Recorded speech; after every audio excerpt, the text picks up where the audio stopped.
olarak sağlam. Bu hayvanda var ya sarı güzel, sarı güzel. I would love for you to talk a little bit about that dark history of the city and canines.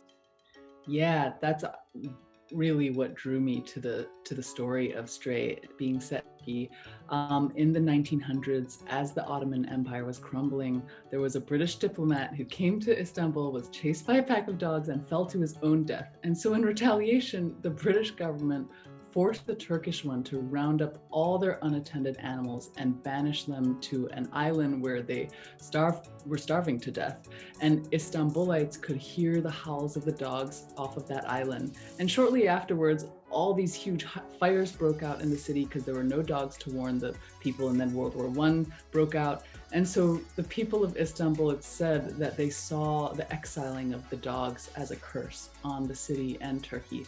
And so over the next 100 years, the government has repeatedly tried to eradicate stray dogs from the streets because of this desire to modernize and conform to Western ideals of what a civilized, quote unquote, city is supposed to be, like New York and London. You don't see any stray animals around. But the people, the will of the people, they love their dogs, they embrace stray culture because they're really communally cared for. And in 2004, there were mass protests against the killings of dogs.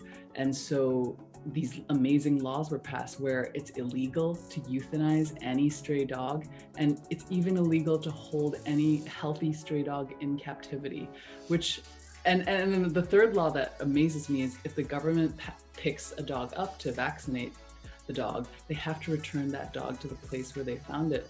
This profound level of respect on a legal level for non-human rights and life. What surprised you about the relationship between the public and the stray dogs? Yeah, I think when I was filming the dogs, a lot of people, Turkish people, would ask, like, why are you bothering to show this? This is something that they grew up with, having dogs on the street and then having people introduce their, toddlers to these gigantic dogs on the street with no fear at all, and how incredibly socialized these dogs are. Well, more well socialized than I feel like most dogs in LA or New York, pet dogs.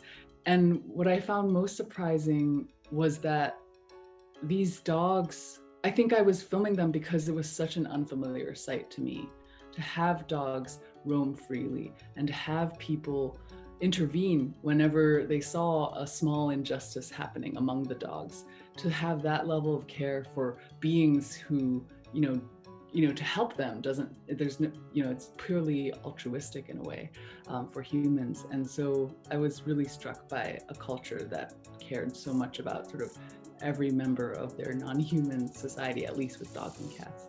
That was the part that really touched me, as you had your camera weaving through and just seeing how random people would be petting the dogs, and just giving them that sort of like love and comfort that you would never see that here in the United States to a random dog. I know that Zeytin was the standout in your film, and there was Nazar and Cartel, but I would love to know if you had a special relationship with all three or maybe just one. I think Zeytin in particular became the real star of the film, and you can see her face. It's such a cinematic and charismatic face. It's so soulful, but also her star quality is really, she's so independent. She was the one dog who truly didn't sort of inadvertently follow us back. There were a lot of dogs we filmed with who, once you spent a little bit of time with them, they would be really engaged with our camera and following us around. And that totally sort of defeated the purpose of the film, which was to let go of my human desires and let a dog truly take over the narrative and see where a dog would take you, and let that be what the film is about. And Zeytin was the only dog actually who really fulfilled that mission, because she didn't care what I was up to. She would just live her life and let me kind of film alongside her, which is a really rare quality, I think, for a dog. Stray is playing in theaters and available on demand now. It was fantastic and beautiful, so thank you so much. Thank you so much, KIYRA.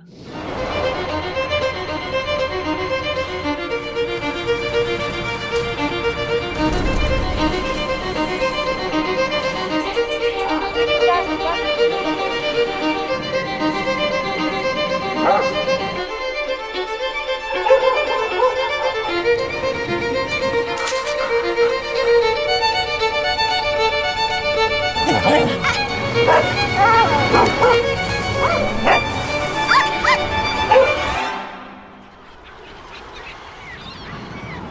Günlük yaşayan bir insan hayatında Olan çok zengin oldu.